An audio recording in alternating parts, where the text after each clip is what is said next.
여러분 안녕하세요. 반갑습니다. 오늘은 호흡기 7번째 시간입니다. 저번 시간까지 6시간에 걸쳐 총론 강의를 했고 오늘부터는 강론 들어갈 건데요. 그 첫 번째 단원인 천식입니다.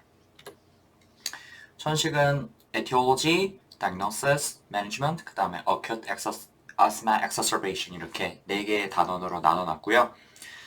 제가 앞에 내용들은 헷갈리는 내용들 그런 것들이 많아가지고 좀 자세하게 하다 보니까 늘어진 것 같아서 여기부터는 좀 생략할 거는 생략하고 시험에 잘 나오는 내용들을 중심으로 간략하게 보도록 하겠습니다. 우선 천식의 에티올로지에 대해서 다루도록 하겠습니다. 천식이란 기도에 만성염증이 생겨서 기도 과민이 생긴다. 즉 기도가 갑작스럽게 좁아진다. 그런 명이죠. 이제 중요한 특징이 거기에 하나 추가되는 게 뭐냐면은 airway revulsibility, 즉 기도 가역성이 있다 이렇게 한 가지가 추가되는데요. 이 가역성이 천식과 COPD의 중요한 차이점이 되는데 요거는 제가 진단 단원에서 조금 더 자세하게 설명드리도록 하겠습니다. 그러면은 그 앞에 이제 만성염증, 그다음에 과민 뭐 요거에 대해서 조금 더 말씀을 드리면은 이렇게 에어웨이의 만성염증, 그다음에 과민, 폐쇄가 일어나는 원인이 뭐냐? 그 병인을 크게 두 가지로 나눌 수가 있는데 아토픽 또는 알러직, 또 다른 하나는 논아토픽, 또 이디오싱크라틱 이렇게 부를 수가 있습니다. 각각이 뭔지 보면 아토픽은 주로 어린 나이에 발병하고 알레르기와 관련이 많다. 그래서 알레르기라 함은 특정 하원에 과도하게 반응하는 거다 이렇게 얘기할 수가 있잖아요. 그래서 피부 반응이라든지 아니면 유발 검사 아니면 뭐 IgE 뭐 이런 거에서 이상한 거를 발견할 수 있다 이렇게 되는 거죠.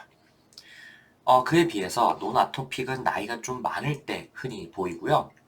알레르기 검사를 해도 보통은 정상으로 나와요. 그럼 이건 도대체 원인이 뭐냐? 뭔가 다른 원인으로 인해서 만성염증이 생기는 건데 그 중요한 원인 중에 하나가 아스피린 과민성입니다. 그래서 이 아스피린 과민성에 대해서도 조금 이따 설명드릴게요. 자꾸 뭔가 뒤로 미루는 것 같은 느낌이 좀 나는데 어쨌든 기억하시면 좋겠는 거는 둘 다 치료는 원인 회피 또는 ICS 이런 걸로 비슷합니다. 이제 기전상의 그런 차이가 있다 뿐이지 결국에는 그걸로 보이게 되는 만성염증, 과민, 폐쇄 이런 임상적 증상도 비슷하고 치료도 가능하면은 그 유발 원인을 피하고 ICS로 동일하다. 이렇게 알고 계시면 돼요. 이런 구별은 사실 그렇게 중요하지 않습니다. 근데 이제 그 알러지가 아닌 것, 논 아토픽보다는 그 알러지에 의한 것, 그러니까 이제 원인하원이 존재하고 그것 때문에 면역학적인 기전으로 뭔가 염증이 발생하는 것. 이거를 설명하는 게 편하기 때문에 보통 그 이제 알러지 반응을 통해서 병태 생리를 설명하게 됩니다. 그게 요 내용인데요. 무슨 말이냐? 천식을 일종의 알레르기성 호흡기 질환으로 생각하면 원인 항원이 우리 몸에 들어갈 때 우리 몸에서 면역 반응과 염증 반응이 일어나기 때문에 증상이 생긴다. 그래서 그 염증 반응을 다른 알레르기들과 마찬가지로 급성 반응과 만성 반응으로 나눌 수 있다. 뭐 이런 얘기입니다. 그래서 왜 하이퍼센시티비티 이런 거 생각을 하시면은 타입 1은 원인 물질에 굉장히 급격하게 반응하고 타입 2는 딜레이드로 반응하고 뭐 이런 게 있잖아요. 비슷한 맥락으로 생각하시면 될 것 같아요. 여기도 초기 반응, 즉 early reaction은 알러젠에 노출된 후 1시간 정도 이내 굉장히 급격하게 반응하는 거죠. 그래서 마스트셀 이런 거에 의해서 히스타민 같은 것들이 확 분비돼가지고 기관지 평활근이 수축하는 것. 이게 주요 병인이고 시간이 조금 지나고 나면은 이제 그때 분비된 사이토카인들, 마스트셀이나 뭐 그런 것들에 의해서 사이토카인, 뭐 히스타민, 뭐 이런 것들 사이토카인이 확 내는데 그거에 의해서 뭐 저기 뭐야 림포사이트라든지 아니면은 에오즈노필이라든지 이런 게 들어와가지고 만성적인 에어웨이를 변화시킨다. 즉 거기에 이제 에어웨이 하이퍼 리스폰스 같은 거를 유발한다. 뭐 이런 얘기입니다. 여기서 병대생리에서 그러면 도대체 이거를 왜 배우냐면요. 뭐 초기에 뭐 어떤 세포가 뭐이고 주요 사이토카인이 뭐고 이런 거는요. USMLE 스텝 1을 보실 거 아니려면은 모르셔도 돼요. 절대 국시에도 나오지 않고 CK에도 나오지 않아요. 중요한 건요. 천식은 이렇게 반응이 두 단계로 오니까 각각을 모두 차단할 수 있는 수단이 필요하다. 즉, 급성 반응을 억제하기 위한 브론코다일레이터 사용. 이것도 물론 해야 되는데 더 중요한 건 코르티코스테로이드, 그러니까 ICS를 꾸준하게 사용해가지고 이 만성 염증을 통한 에어웨이 리모델링이 생기지 않도록, 그러니까 질병 자체의 경과를 개선할 수 있도록 해야 된다. 이런 식으로 병태 생리를 통해서 우리가 치료의 계획을 잡을 수 있다. 이걸 이해하시는 것 정도면 충분해요. 그럼 유발인자, 알러젠 뭐 이런 거에 의해 가지고 그런 만성 염증 반응이 생긴다는 거는 알겠는데 그럼 도대체 어떤 것들이 흔한 유발인자인가? 이걸 알아야겠죠? 그래서 흔한 유발인자 중에 우선 알러젠에는 어떤 게 있냐면은 여러 가지가 있겠지만 가장 흔한 것은 하우스 더스트 마이트, 그러니까 집 먼지 진드기다 이렇게 되어 있어요. 뭐 그 외에도 수많은 것들이 있겠지만 그런 걸 다 할 필요 없고요. 그 외에는 또 어떤 게 있냐면은 인펙션이 있습니다. 뭐 여기 뭐 라이노바이러스, RSV, 뭐 코로나 바이러스 뭐 이런 것들에 의한 URI, 그러니까 상기도 감염인데 이런 감염이 천식의 급성 악화의 가장 흔한 원인이다 이렇게 되어 있는데요. 요거는요, 사실은 이제 만성적인 그런 염증을 일으키는 것 자체가 이런 인펙션이다 이렇게 보다기보다는 뭐 위에 여기 뭐 알러젠이라든지 뭐 이런 거에 의해서 이미 뭔가 감작화가 되어 있고 그다음에 알러지 반응이 일어나가지고 만성 염증 반응과 에어웨이 하이퍼 리스폰시브니스 이런 것들이 있을 때 거기 이제 인펙션이 뭐 기름을 끼얹는다 이렇게 생각하시면 돼요. 그래서 이제 원래 천식 자체는 이런 알러젠에 의해서 생기고 그 다음에 그거가 이미 있을 때 급성 악화가 되는 원인이 뭐냐? 그러면은 인펙션이 주요 원인이다 이렇게 생각하시면 되겠어요. 마찬가지로 COPD도 비슷한 맥락으로 생각하시면 돼요. COPD도 어때요? 제일 흔한 원인은 흡연이잖아요. 그죠? 흡연이 사실 이제 제일 흔하면서 가장 중요한 원인인데 COPD의 acute exacerbation에 생기는 원인이 뭐냐 하면은 역시 URI가 가장 중요한 원인이죠. 비슷한 맥락으로 생각하시면 되겠습니다. 그래서 뭐 요거는 이제 그냥 쉽고 그다음에 사실 시험에 잘 나오는 게 그 다른 약물에 의한 경우 뭐 요건데 그 중에서도 특히 아스피린 요거는 그 자체로 천식이라든지 아니면은 만성 비염을 일으킬 수 있는 인자가 되겠고 요 베타블로커라든지 에이스 이니비터 이런 거는 죄송합니다. 이미 천식이 있는 사람에서 갑자기 그거를 심하게 만들 수 있는 요인이 되겠습니다. 그래서 제가 이 베타블로커나 에이스 이니비터가 도대체 왜 천식이 있을 때 쓰면 안 되느냐 이거는 제가 순환기 때 설명드렸으니까 넘어가고요. 요 아스피린을 한번 생각을 해봅시다. 요 밑에 보면은 아스피린 센시티브 에스마 뭐 이렇게 되어 있는데 천식 환자 중 한 1% 정도는 아스피린 센시티비티를 가진다 뭐 이렇게 되어 있네요. 근데 뭐 굳이 아스피린 센시티비티를 떠나서 그냥 아스피린을 비롯한 엔산스 자체가 기전상 오히려 호흡기 질환이라든지 만성 염증을 일으킬 수도 있게 되는 거예요. 그래서 기전을 설명드릴게요. 아스피린 원래 소염 진통제로 개발된 약이잖아요. 그쵸? 원리를 보면은 이 오른쪽 걸 보세요. 그 사이클옥시지네이즈, 콕스라고 하는데 이 콕스라는 거를 억제해서 염증 매개 물질인 프로스타글란딘들을 생성을 억제하는 거죠. 그래서 인플라메이션도 줄이고 뭐 통증도 줄이고 뭐 이렇게 되어 있잖아요. 근데 이 그림에서 보시다시피 이 콕스를 억제하면요. 이 프로스타글란딘의 전구 물질인 아르키도닉 애시드 이게 많이 쌓이거든요. 근데 이 아르키도닉 애시드가 콕스에 의해서만 대사가 되냐? 그렇지가 않고 이 라이포옥시지네이즈 LO에 의해서도 루코트리엔으로 대사가 될 수가 있는 겁니다. 근데 이 루코트리엔도 역시 프로인플라메토리 몰리큘이거든요. 그렇지만 이제 프로스타글란딘하고는 역할이 조금 달라가지고 얘는 주로 에오지노피라든지 이런 거를 가져오게 되는 그런 역할을 하는 거죠. 그래서 우리가 프로스타글란딘을 줄이고 급성 염증 반응을 줄이고 뭐 그런 용도로 아스피린을 썼어요. 근데 그러다 보니까 루코트리엔 같은 것들이 너무 쌓여가지고 이것도 자체로 사이토카인으로 작용해서 또 다른 염증을 일으키는 그런 굉장히 이상한 일이 생기는 거죠.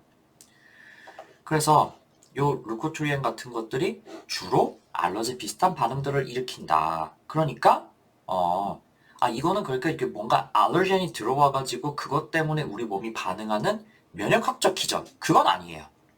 근데 아스피린을 비롯한 NSAID 자체의 특성에 의해서 이런 현상이 생기는 거죠. 근데 이제 보통 사람은 이런 일이 생긴다 하더라도 별 상관없는데 유독 이거에 민감하게 반응하는 사람들이 있어요. 그래서 그런 사람들은 우리가 아스피린 센시티비티를 가진다 이렇게 얘기를 하는 거고 그런 사람은 아스피린뿐만 아니라 다른 NSAID를 먹었을 때도 뭐 이런 식으로 perennial rhinitis, nasal polyp 뭐 이런 거를 비롯한 만성 비염이 생길 수도 있고 또 에스마가 생길 수도 있다. 뭐 이렇게 되는 겁니다. 그래서 이런 사람은 아스피린뿐만 아니라 뭐 다른 NSAID도 사용하기 어려우니까 아세타미노펜이나 아니면은 살레콕십을 사용해가지고 소염 또는 진통 기능을 진통이 필요할 때 그런 약을 쓰는 게 좋겠고 만약에 역시 천식이 이런 경우에 생겼다면은 마찬가지로 ICS를 사용하는 게 기본이 되겠습니다. 자, 근데 우리나라에서는 사실 아스피린을 소염 진통제로 쓰지 않는데 미국에서는 여전히 이런 거를 많이 쓰나 봐요. 그래서 이런 그 아스피린에 의한 iatrogenic allergic reaction, rhinitis, 그 다음에 이제 뭐 respiratory disease 뭐 이런 것들이 시험에 상당히 잘 나와요. 그래서 그 내용들을 그 알레르기내과 파트에 조금 더 이렇게 자세하게 써놨거든요. 그러니까 뭐 필요하신 분들은 읽어보시고요. 제가 이 내용들을 설명드리는 거는 나중에 이제 알레르기 파트에 갔을 때 이걸 좀 다루도록 할게요. 그래서 지금까지는 뭐 알러겐, 인펙션, 아스피린 뭐 이런 것들을 다뤘고요. 그 다음에는 운동 유발 천식, 직업성 천식에 대해서 조금 더 보도록 할게요. 요것들 요즘에 좀 시험에 잘 나오죠. 그래서 운동 유발 천식은 어떤 거냐? 주로 이제 추운 겨울에 야외에서 축구 같은 거를 한 다음에 뭐 운동 도중에도 약간 이제 순창과 그런 걸 느낄 수가 있고 운동 끝난 다음에 보통 운동 끝난 다음에 한 10분에서 20분 정도 숨쉬기가 힘들고 가슴이 땡기고 뭐 이런 거죠. 그래서 주로 뭐 운동 중에서도 축구나 조깅 같은 거 그러니까 겨울철에 공기가 건조하고 차가울 때 이런 운동을 하면은 잘 생긴다 이렇게 돼 있어요. 그래서 그 반대로 비교적 좀 스륜하고 따뜻한 실내에서 하는 운동들 예를 들면 수영이라든지 이런 거는 천식이 잘 안 생긴다 이렇게 되어 있어요. 그래서 얘는 치료를 어떻게 하냐면요. 뭐 운동 종목 자체를 바꾸던지 아니면 뭐 운동을 그만두던지 수영 같은 걸로 바꾸던지 뭐 이런 것도 방법이겠지만 뭐 그게 사실 맘대로 안 될 때가 많잖아요. 그래서 그럴 때는 어떻게 방법이 있겠느냐? 운동하기 10에서 20분 전에 사바를 써보는 거. 요거 특이한 게 원래 사바는 사실 이제 증상이 있을 때 쓰는 그런 reliever medication이잖아요. 근데 이때는 이제 증상이 있을 때 쓰는 게 아니고 운동 전에 미리 쓰는 거다 이렇게 되어 있네요. 근데 뭐 사바로도 증상 조절이 잘 안 되든지 아니면 뭐 흡입기를 잘 못 쓴다든지 뭐 요럴 때는 그 몬테소카스트, 싱귤라 이런 걸로 뭐 써보든지 아니면 뭐 ICS를 애드한다든지 뭐 이런 방법들도 고려할 수가 있겠습니다. 그래서 이제 기본은 사바고 그 다음에 이제 환자 상태에 따라서 몬텔로카스트나 ICS를 고려한다 이렇게 알고 계시면 되겠어요. 그 다음은 직업성 천식인데요. 이게 퍼시픽에는 내용이 너무 간략하게 나와 있어가지고 이걸 조금 더 자세하게 볼게요. 근데 이게 의외로 시험에 잘 나오거든요. 직업성 천식은요. 말 그대로 직장을 다닐 때 거기서 접하게 되는 안티젠에 반응해가지고 천식 증상이 생기는 건데요.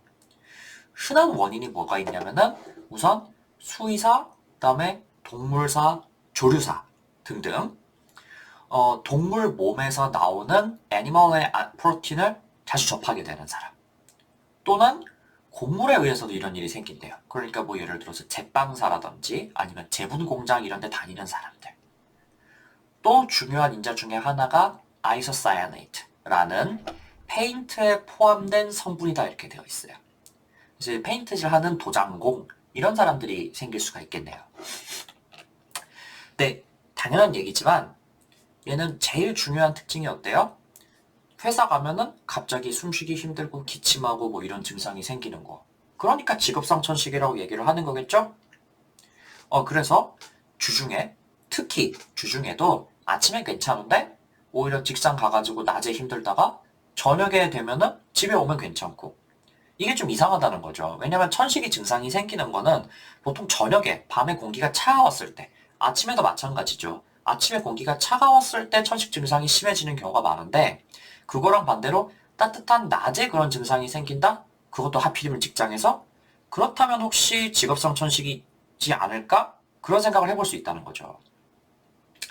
그리고 당연한 얘기지만 주말에는 증상이 없고 왜냐? 회사 안 가니까.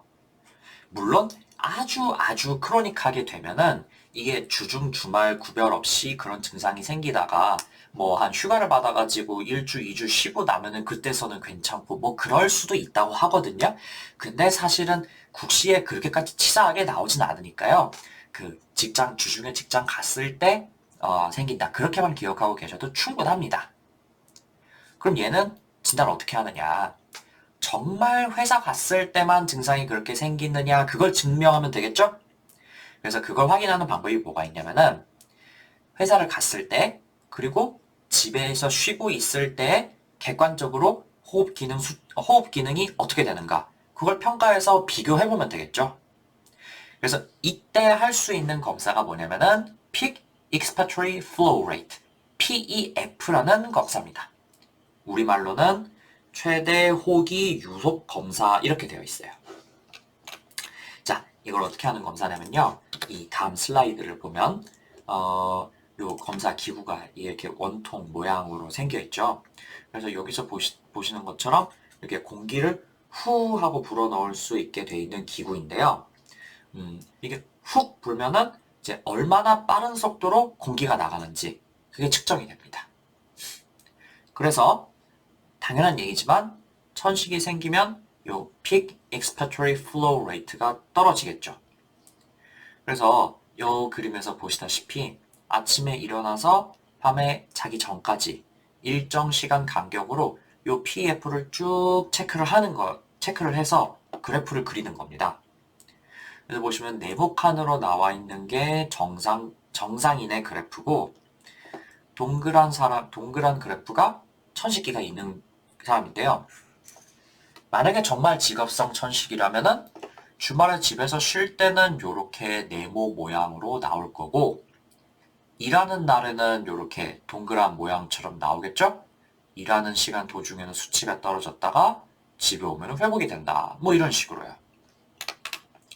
또는 이제 요 밑에 있는 그래프처럼 일하는 날, 그 다음에 일 안 하는 날 해가지고 증상이 어느 정도 됐는지를 이제 자기 주관적인 보고로 기억을 해놓으면은 여기 이제 그 약간 흐릿한 색깔로 나와 있는 거는 일 안 할 때고 그 다음에 진한 색깔로 나와 있는 거는 일할 때인데 일 안 하는 날에는 주말 주중 구별 없이 뭐 증상 빈도가 대 비슷한데 일할 때는 일하는 때만 증상이 생겼다가 주말에 괜찮았다가 일할 때는 증상 생겼다가 또 주말에 괜찮았다가 이렇게 되는 거죠. 뭐 이런 것도 이제 볼 수가 있는데 이거는 뭐 보조적인 요법이고요. 제일 중요한 거는 요 그래프 Serial Peak Expiratory Flow Rate Check. 그러니까 하루에 걸쳐가지고 쭉 검사를 하는 겁니다. 그거를 주중 주말 비교하는 거. 자, 그럼 얘는 치료를 어떻게 하느냐? 사실 이것도 직업을 바꾸는 게 제일 낫겠죠? 운동유발 천식에서 운동 안 하는 것처럼요. 근데 일 안 하면은 뭐 누가 나를 위해서 뭐 먹고 살게 해주나? 그러니까 그 직업 바꾸는 거는 이게 보통 할 수 있는 일이 아니라는 거죠. 그래서 일단은 만약에 뭐 최근에 그 제분 공장에 취직한 지 얼마 안 됐다. 뭐 이런 사람이라면은 얼마 취직한 지 얼마 안 됐으니까 다른 거 빨리 알아봅시다. 이렇게 얘기할 수 있겠지만 그리고 그게 사실 원칙이라고 되어 있어요. 그러니까 안티젠에서 영원히 떨어지는 거죠. 근데 그건 너무 어려우니까요. 그런 경우에는 브론코다일레이터라든지 ICS 이런 거를 사용하는 방법이 있겠고 그다음에 또 너무 힘들어 하면은 탈감착 치료, 면역 치료 이런 거를 해볼 수 있겠지만 시험에 나오는 거는 주로 이 회피요법이 답으로 나옵니다. 저는 사실 이거 너무 좀 지나치다고 생각을 하거든요. 그리고 뭐 실제로 임상에서 이거가 정말 되는지 잘 모르겠어요. 학교 다닐 때 교수님한테 좀 물어볼 걸. 근데 어쨌든 간에 시험에는 얘가 주로 답으로 나오니까, 시험에 나오면은, 야, 어떻게 이런 걸 하겠냐. 딴 거 찍자. 이렇게 하지 마시고요. 그, 안티젠 어보이던스를 답으로 찍도록 하세요. 자, 이렇게 굉장히, 천식의 에티올로지 얘기를 하면서 많은 얘기들을 했는데요. 중요하지 않은 것도 있어서 제가 간단하게 지금부터 요약을 해드릴게요. 천식의 원인은 크게 슬라이드 보면서 얘기하겠다. 천식의 원인은 크게 알러지성이 아닌 것 이렇게 두 가지가 있는데 이 중 알러지성은 알러지 반응을 일으키는 원인 항원을 명확하게 확인할 수도 있겠지만 알러지성이 아닌 것은 보통 그렇지 않다. 근데 그 알러지성 아닌 것은 보통은 이제 아스피린을 비롯한 NSAIDs 과민성 그러니까 면역학적인 반응이 아닌 약제의 부작용, 약제의 하이퍼센시티비티 이런 거에 의해서 생기는 거를 생각하면 되겠다. 어쨌든 천식은 이런 것 때문에 하이퍼 리스폰시브한 에어웨이에 만성염증이 생겨서 기도 폐쇄가 일어나는 질환인데 반응을 크게 초기 반응, 후기 반응 두 가지로 나눌 수가 있다. 이 중 초기 반응은 브론코다일레이터로 조절할 수 있는데 후기 반응은 코르티코스테로이드를 써서 에오즈노필 자체의 반응을 조절할 수 있는 그러니까 에어웨이 리모델링을 완전하게 막고 그 질병 자체의 경과를 개선할 수 있도록 해줘야 된다. 그래서 이런 천식을 일으키는 유발인자는 자세하게 분류하면 여러 가지로 나눌 수가 있는데 특이할 만한 것은 첫 번째 아스피린에 의한 것, 두 번째 운동 유발, 세 번째 직업성 천식. 이 중에 아스피린은 아스피린 회피, 그 다음에 ICS 이게 중요하겠고 운동 유발 천식은 운동 환경의 변화, 운동 전 사바 사용 이게 기본이고 그걸로도 안 되면은 이제 ICS나 몬트루카스트를 환자 상황에 맞춰가지고 써보는 게 도움이 되겠다. 직업성 천식은 정말 직업성인지를 증명하기 위해서 픽 익스파토리 볼륨을 측정하는 것이 기본이고 정말 직업성 천식이라면 항원을 피하기 위해서 직업을 바꾸거나 아니면 직업 내에서도 작업을 변경해서 항원을 피할 수 있도록 하는 것이 기본이 되겠다. 자, 이 정도 요약드린 내용이면 병일로는 충분히 알고 계신다고 봐도 괜찮을 것 같습니다. 그럼 이제 진단으로 넘어갈게요. 자, 천식의 증상은 어떤 게 있냐면은 트라이어드가 3대 증상이 호흡곤란, 그 다음에 3개월 이상의 만성기침, 그 다음에 전 폐하에서 들리는 엑스파토리 휘징 이렇게 됩니다. 근데 이런 증상이 있으면은 천식을 의심할 수가 있는데 근데 천식에서 좀 특이할 만한 증상은 뭐가 있냐 하면은 주로 공기가 차고 건조할 때 이럴 때 증상이 더욱 심해지기 때문에 주로 밤에 자다가 그러다가 기침하거나 숨이 가빠지거나 그런 일이 생기면서 잠에서 깨는 것 그리고 온도가 낮으면서 건조한 겨울철 이럴 때 증상이 더 심하다. 이게 조금 천식의 특이한 증상입니다. 그리고 이제 아주 에스마가 심해지면 이제 주로 acute exacerbation 때 생기는 현상인데요. 호흡이 굉장히 가빠지면서 expiration 시간이 길어집니다. 그리고 accessory muscle 사용이 또 나타날 수가 있는데 이건 어떤 거냐면은 이제 그 chest wall에 있는 공기만 그것만 사용해가지고 숨을 쉬는 게 아니고 어깨, 목, 척추 근육 이런 것까지 써가면서 온 힘을 다해서 굉장히 힘들게 숨 쉬는 거 이런 거를 말해요. 그리고 좀 특이할 만한 거는 자, acute asthma exacerbation 때 위징이 오히려 줄어드는 경우가 있어요. 그런 거는 이제 엄청나게 심각한 상황이라는 뜻입니다. 이거 기억하세요. 이거 무슨 그러니까 에어웨이가 아예 막혀버려가지고 숨소리가 나지도 않고 그 다음에 말하기도 힘들 정도로 숨이 너무 심하게 차다. 이렇게 생각하시면 돼요. 딱 들어보니까 굉장히 심해진 것 같은 느낌이 나죠? 그러니까 위징이 없어진 거는 오히려 안 좋은 겁니다. 천식에서. 또 한 가지는 숨을 들이쉴 때 너무 힘들어가지고 굉장히 힘을 엄청나게 많이 들여가지고 숨을 들이쉬려고 그렇게 노력을 하게 되거든요. 그래서 그 흉곽 내 압력이 많이 떨어져가지고 pulsus paradoxus가 생길 수가 있습니다.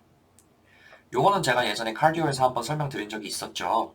그래서 그때 물론 constrictive pericarditis나 pericardial tamponad일 때 pulsus paradoxus가 나타나지만 아주 심한 에스마나 COPD exacerbation 때도 나타날 수 있다 이렇게 말씀드린 거 기억하시면 좋을 것 같아요. 국시에는 사실 이렇게까지 거의 나오지 않지만 USML에는 나올 수 있을 것 같습니다.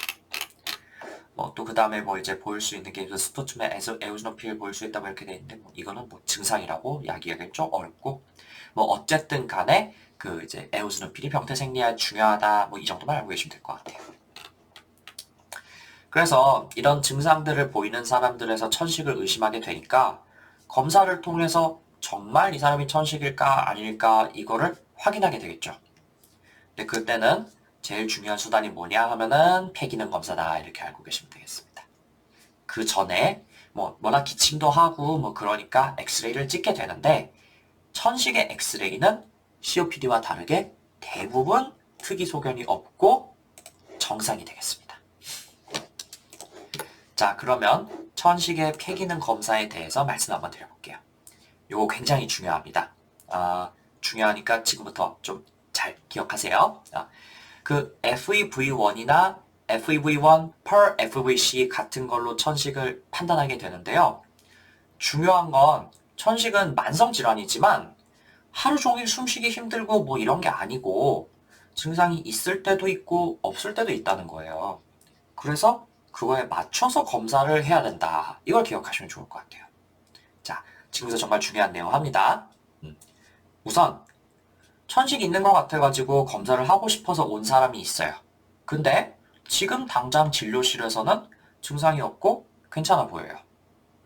그럼 어쨌든 간에 이 사람한테 폐기능 검사 할 텐데 이렇게 증상 없는 사람은 FEV1이 80% 정도로 괜찮게 나올 겁니다. 여기서 80%라는 건요, 그 나이를 기준으로 한 표준치에서 80%를 얘기하는 거예요. FEV1이라는 거는 그 1초 동안 힘차게 내쉬는 공기의 부피, 그걸 얘기하는 거잖아요. 그래서 그 부피가 그 아주 건강한 사람, 그러니까 표준치를 기준으로 해가지고 그거의 80% 수준이다. 그러면은 괜찮다 이렇게 얘기를 하는 거예요. 그래서 이런 사람은 지금 당장은 증상 없어요. 그렇죠? 그러니까 증상을 한번 유발시켜 버리는 겁니다. 그래서 여기 나와 있는 요 메타콜린이라는 물질을 흡입시키면은 요게 브론코 컨스트릭션을 일으키는 거거든요. 근데 보통 사람은 이걸 들이마셔도 물론 브론코 컨스트릭션이 생기지만 그렇게까지 심각하게 생기지는 않아요. 근데 천식이 있는 사람은 핵심 병태 생리가 뭐라고 했습니까? Airway Hyperresponsiveness다 이렇게 말씀드렸잖아요. 그래서 이 기도 과민성 때문에 메타콜린을 조금만 흡입해도 에어웨이가 확 좁아지고 FEV1이 뚝 떨어져요. 그래서 이거를 적은 용량부터 시작해가지고 조금씩 용량을 올려가면서 FEV1이 조금씩 떨어지는 거를 보는 건데요. 요 왼쪽 그래프를 한번 보시죠. 여기 보시면은 이제 베이스라인 FEV1을 찍고 그 다음에 0.625부터 시작해가지고 메탈콜린 용량을 조금씩 올려가면서 흡입을 시키는 거죠. 근데 용량을 올리면 올릴수록 FEV1이 조금씩 떨어지다가 용량을 0.25로 썼을 때 그 다음에 1만큼 썼을 때 그 사이 정도 부분에서 FEV1이 20% 줄어들었다. 그렇게 되는 거죠. 그래서 이렇게 FEV1이 20% 줄어지는 지점을 PC20이라고 하고요. PC20이란 메타콜린을 사용했을 때 FEV1을 20% 줄어들게 만드는 그 예측 농도를 말합니다. 이 사람은 보니까 대충 한 0.5 정도 될 것 같네요. 그래서 이 PC20이라는 수치가 이 사람은 0.5인데 이 PC20이 8 또는 16보다 낮으면 기도 가능성이 있다.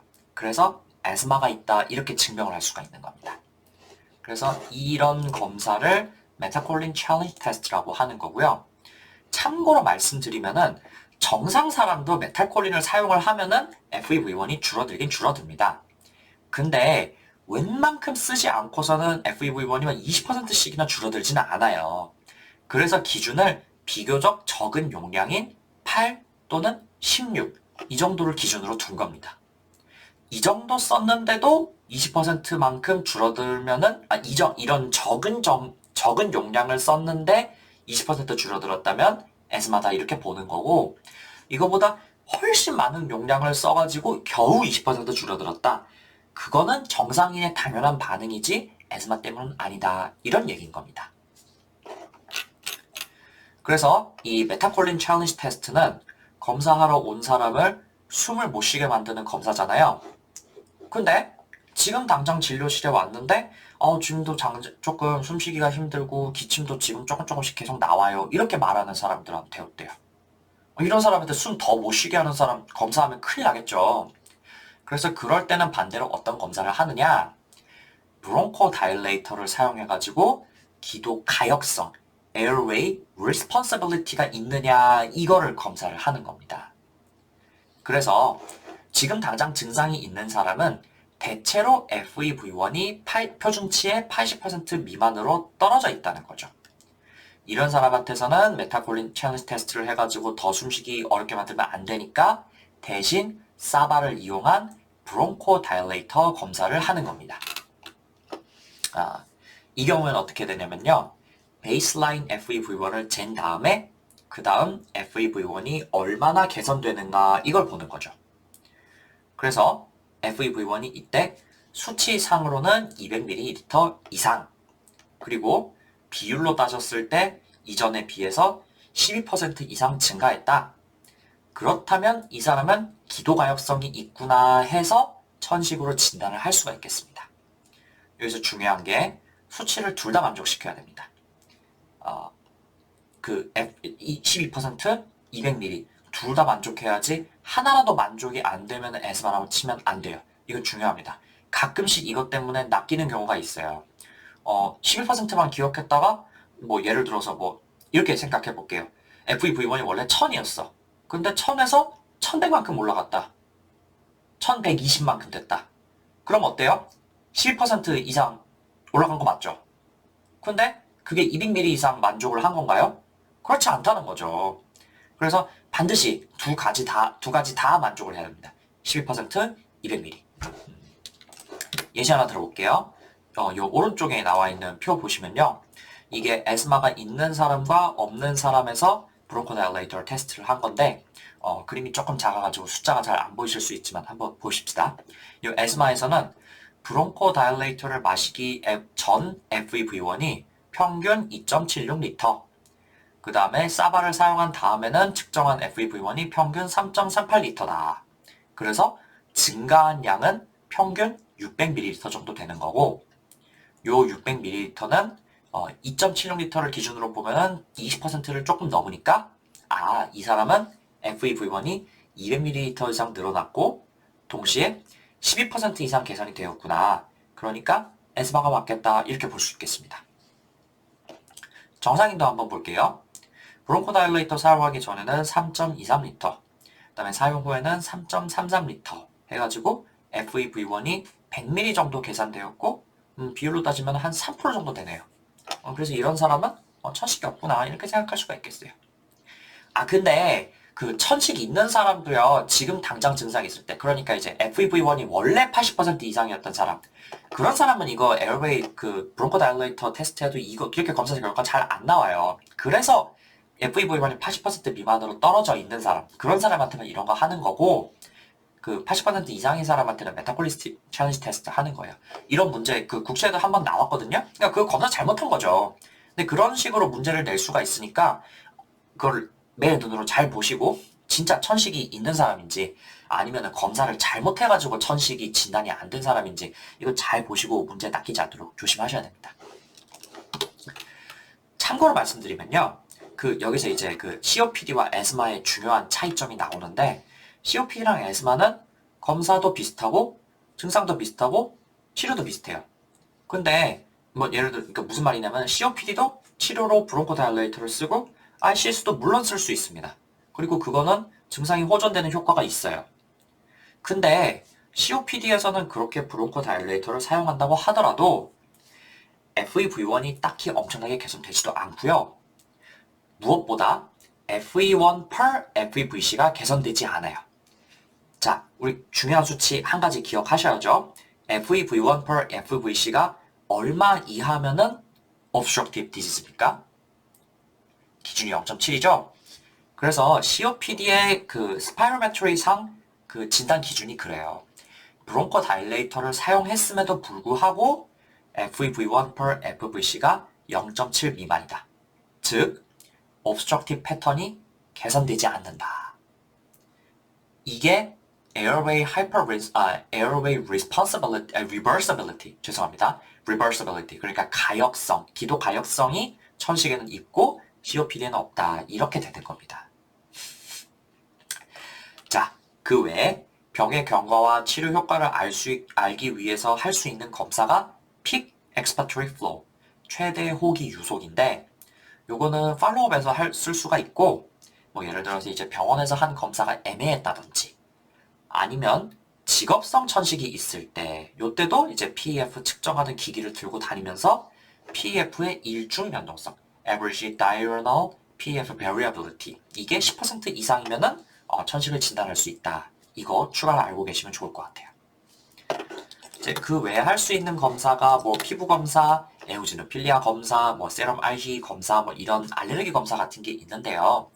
요거는 이제 그 천식을 확실하게 진단하고 난 다음에 원인 물질이 뭐냐 그거를 확인하기 위해서 할 수 있는 검사는 되겠지만 천식의 진단에 결정적인 검사는 아니기 때문에 지금 당장 천식 진단하는 진단해야 되는 사람한테서 이런 검사 먼저 하면 안 되겠죠? 그 다음에 뭐 exhaled NO gas 뭐 이런 것도 뭐 된다고 하는데 글쎄 이게 제가 시험에 나온 거는 못 봤던 것 같고요. 자, 그 다음에 천식을 일단 진단을 한 다음에 원인 항원을 콕 집어서 한다면 할 수 있는 검사는 이제 스킨 프릭 테스트, 뭐 프리스트, 라스트 이런 것들이 있는데 이런 것들 이제 보기에 자주 나오거든요. 근데 요거는 있잖아요. 문제 포커스를 잘 보세요. 예를 들어서 이제 뭐 기침하고 어쩌고 해가지고 일단 이 사람이 진짜 천식인가 아닌가부터 확실하게 해야 되는 사람이다. 그렇다면 사실 이런 검사 먼저 하는 게 아니고 PFT를 먼저 해가지고 그 천식인지 아닌지를 먼저 확인부터 해야겠죠? 그래서 그런 경우에는 이제 스파이로메트리 아니면은 뭐 스파이로메트리 결과에 따라서 메타콜린 챌린지 테스트 아니면은 브론코다일레이터 테스트 이런 걸 해야 되는 거고 그 다음에 원인 항원이 뭔지를 검사해야 된다. 그러면은 이런 검사를 할 수가 있겠다. 이렇게 생각하시면 되겠고요. 그러니까 천식의 진단을 포커스로 낸 문제에서 이런 거를 답으로 고르면 안 되겠죠?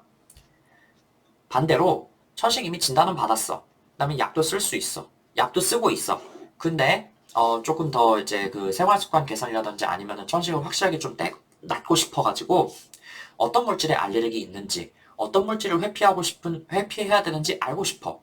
그런 식으로 문제가 나왔다면은 그때는 알레르기에 좀 더 포커스를 준 문제니까 이런 것들을 검사를 할 수가 있겠죠.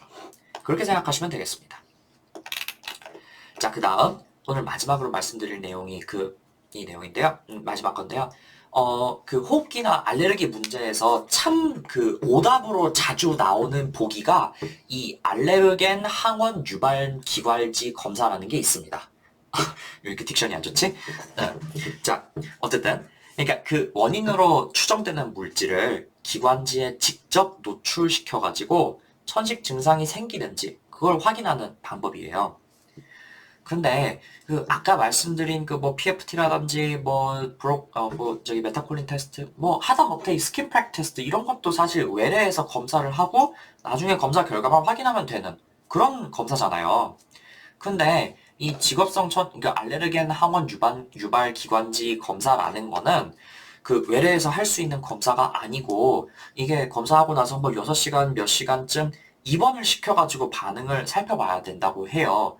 왜냐면은 뭐 결과가 바로 그렇게 나오는 검사도 아니고 그러니까 반응이 바로 오는 검사도 아니고 반응이 왔을 때 굉장히 심하게 와가지고 갑자기 숨쉬기가 곤란해지고 하는 그런 위험성이 있는 검사이기 때문에 그냥 검사하고 나서 뭐 집에 가가지고 확인해보세요 이게 아니고 입원시켜가지고 갑자기 환자가 너무 힘들어지지 않는지 그런 거를 확인해야 되는 그런 검사라는 거죠. 그래서 이게 굉장히 불편하고 위험한 검사입니다. 그렇기 때문에 이거를 천식이라든지 아니면은 알레르기 검사를 하려고 직접 하는 경우는 굉장히 드물다 그래요. 가끔씩 직업성 천식의 증명이 굉장히 어려웠을 때 아니면은 하이퍼센시티비티 뉴모나이티스 이런 것들을 증명하기 위해서 조심스럽게 하는 검사입니다. 왜 이 얘기하면요. 이거 보기에 진짜 많이 나오거든요. 근데 답으로 찍지 말란 얘기예요. 기억해두세요. 자, 그러면 이번에 그 천식의 진단에 대해서 조금 더 말씀드리면은 천식의 증상은 호흡곤란, 만성기침, 쌕쌕거림 이런 게 있는데 그냥 있는 게 아니고 주로 춥거나 건조할 때 그러니까 밤 그리고 겨울철 이럴 때 더 심하다. 그리고 이제 severe asthma exacerbation의 소견은 이런 것들이 있는데 뭐 이걸 조금 더 뒤에서 보고요. 그래서 천식의 진단에서는 제일 중요한 게 PFT인데 그 전에 기억해 둘 거는 엑스레이는 정상이다. 그래서 PFT는 어떻게 해야 되느냐? 지금 당장 증상이 있냐 아니면 없냐에 따라 가지고 좀 스트래티지를 다르게 해야 되는데 베이스라인 FEV1이 표준치의 80% 이상으로 나왔다. 그러면은 메타콜린 트랜지 테스트를 한다. 그래서 메타콜린이라는 물질을 조금씩 흡입을 해가면서 FEV1이 20% 이상 감소하는 지점을 찾는데 그게 그런 거를 이제 PC20이라고 하고 그 PC20의 농도가 8 또는 16 미만이다, 이하다. 그러면은 메타콜린 트랜지 테스트 포지티브고 천식을 진단할 수 있다.